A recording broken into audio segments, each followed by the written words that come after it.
Okay, so today's lesson is pretty short actually because I'm cutting part of it out. The math department says I don't have to teach this section right here, the unit analysis. So anything that says unit analysis we're going to leave off of this section. So, moving on. Alright, let's jump right into this. So we're going to use a linear model to make predictions. A person earns a starting salary of $32,000 at a company. Each year he receives a $2,000 raise. Let S be the person's salary in thousands of dollars after he has worked at the company for T years. Okay, so the first thing we're going to do, number one, use a table to help find an equation for T and S. Remember, T is our years, it says right here. S is our salary. Right there. So here's what we're going to do. We are going to create a table. Let me move this real quick. So I've got T and S. Now think about this for just a second. Why would I put T on the left side? Left is our independent, right is our dependent. So doesn't your salary depend on how many years you've been at the company? So that's why I put time on the left and I put the salary on the right, because my salary depends on how long I've been there. So at 0 years, whenever I'm first hired with this company, I make $32,000. Now, notice how I am writing in thousands up there, because it's so much easier to graph when you don't have to count to 32,000. So if I just say 32 and then tell you that that is in thousands, then you know to add 3 zeros on the end of this. Okay, so let's look at this. So at 1 year, how much did I make? Well, it says up here in the problem, I'm going to scoot this down again. Each year he receives a $2,000 raise. Okay, so if in year 0 he's making $32,000, that means in year 1 he's making $34,000. In year 2 he's making $36,000.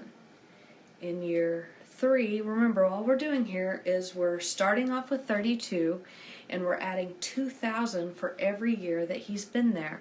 So here we're at 38,000. Now, what if we call this just a generic T years? So at generic T years, he is making 32,000 plus 2,000 times your number of years. Okay, that's how that works. So if we were to put 0 in there for T, right there for T, we would get 32,000. If we put in 1 for T, we get 34,000. If we put in 2 for T, we get 36,000. That's exactly what we're looking for. Okay, so let me erase that.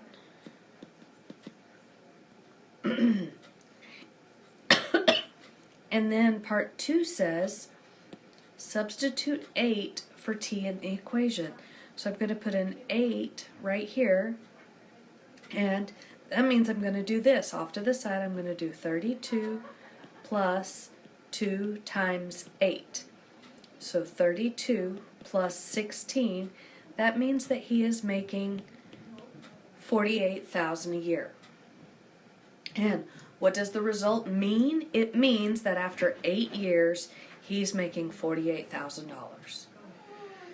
Okay, I'm gonna let you see the graph of the equation on the solution. So we'll go there in just a second. Then the question here says, what is the s-intercept?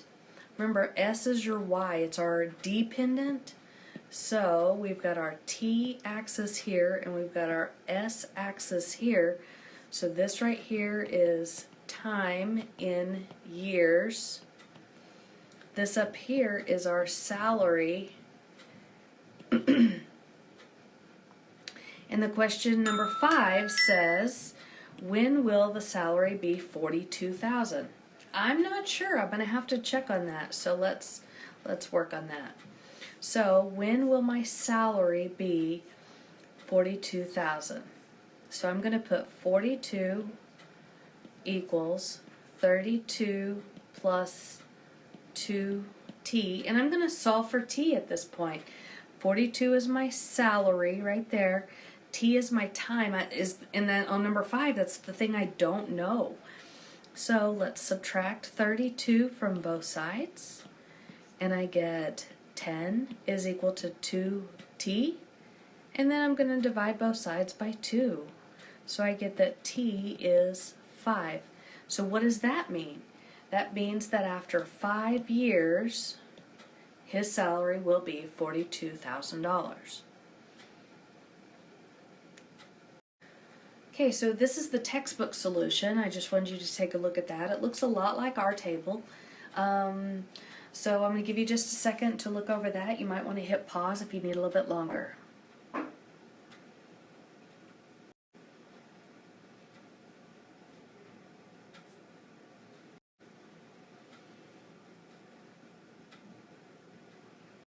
Okay, so here's the graph that I wanted you to see. The thing that I want you to notice here is the zigzag right there.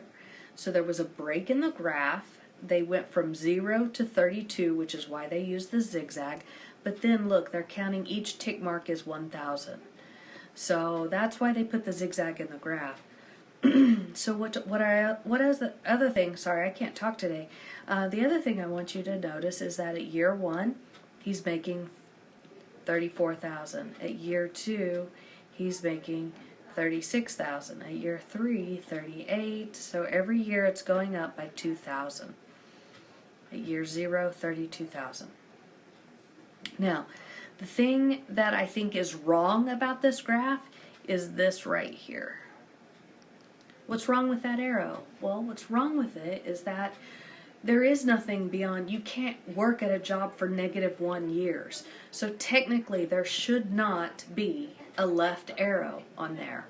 It's not possible to work in the negatives. So you start working at time 0 and you move strictly to the right. You do not move to the left.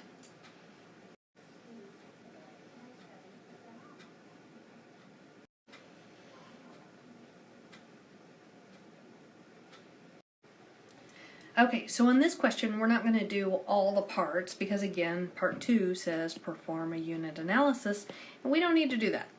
So let's look at this question. Before starting a diet, a person weighs 160 pounds. While on the diet, she loses 3 pounds per month. Good for her. Let W be the person's weight in pounds after she has been on the diet for T months. Okay, so we're going to use a table, and we're going to talk about T and W. So let's talk about which one of these is going to be our independent, which one's going to be our dependent. I will say this, 99.9% of the time, if you have a variable that is time, that will be your independent variable. There is that 0.1%, but most of the time, T is going to be your independent because everything else depends on how much time has passed. So let's take a look at that. So if I have a table and I've got time and my weight, time in, what are we dealing with? Time in months, and weight in pounds. Okay, so at time 0, this is when she starts her diet, she weighs 160 pounds. After 1 month, she weighs 157, because remember, she's losing weight. After 2 months, she's lost 6 pounds, so that would be 154. After 3 months, she's down to 151. Okay, so now let's talk about what if I had just have generic months. Okay, so she started out at 160, and we're subtracting off 3 pounds per month. So that means 3 times your number of months. Okay, so here's our table. This is part 1. And then it says on part 3, predict the person's weight after she has been on the diet for 6 months. So I'm going to put 6 right there for T. So this person's weight will be 160 minus 3 times 6. So she will have lost 18 pounds. Good for her. And so her weight will be 142. And what does this mean in this situation? This means that after 6 months, she weighs 142 pounds. Okay, again, you might want to hit pause, take a look at this table compared to our table, and see if it makes sense.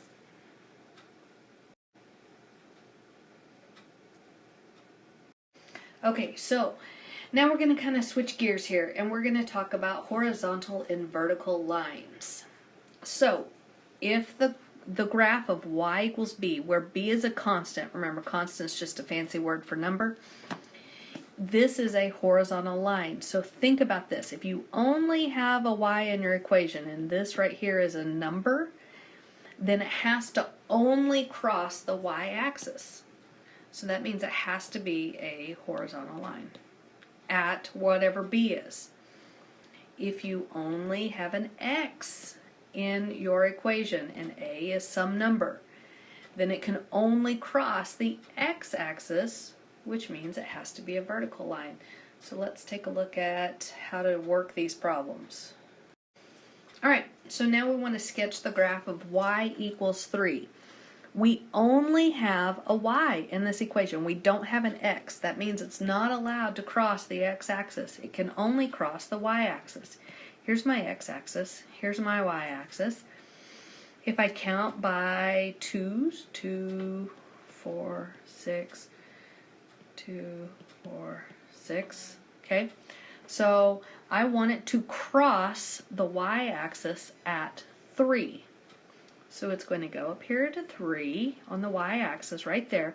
It cannot be a vertical line or else it would cross the x-axis. So it has to be a horizontal line at y equals 3. That's what y equals 3 looks like. It's a horizontal line, only crosses the y-axis at 3.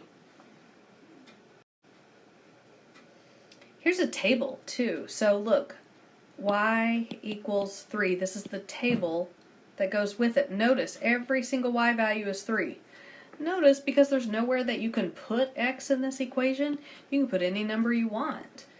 But no matter what, y has to be 3. So -2, put in -2. It doesn't do anything. It doesn't have any place to go. So it ends up being right there because your y has to be 3. If you put in -1, there's nowhere to put it, but you get out 3. Again, so all you're going to be getting are dots that are on this horizontal line. So anytime you only have a y in your equation, you have a horizontal line. It crosses whatever your y equals. Okay, so let's look at the graph of x equals 2. Okay, so no matter what, our x's are 2's. And you've got y values of anything you want them to be. So 2, 0, again, here's my x, here's my y. I'm not going to label these, but I am counting by ones on my axes. So 2, 0 is right here. 2, 1 is right here. 2, -1 is right here. Okay, so now let's look at 2, -2. That's right there. And 2, 5, I just pulled that out of the air as well. So I've got 1, 2, 3, 4, 5 up here. Okay, so look at this. Every one of these dots lies in a vertical line. So the graph of x equals 2 is a vertical line. It only crosses the x-axis, and it goes through those points where x is 2, y can be anything it wants to be.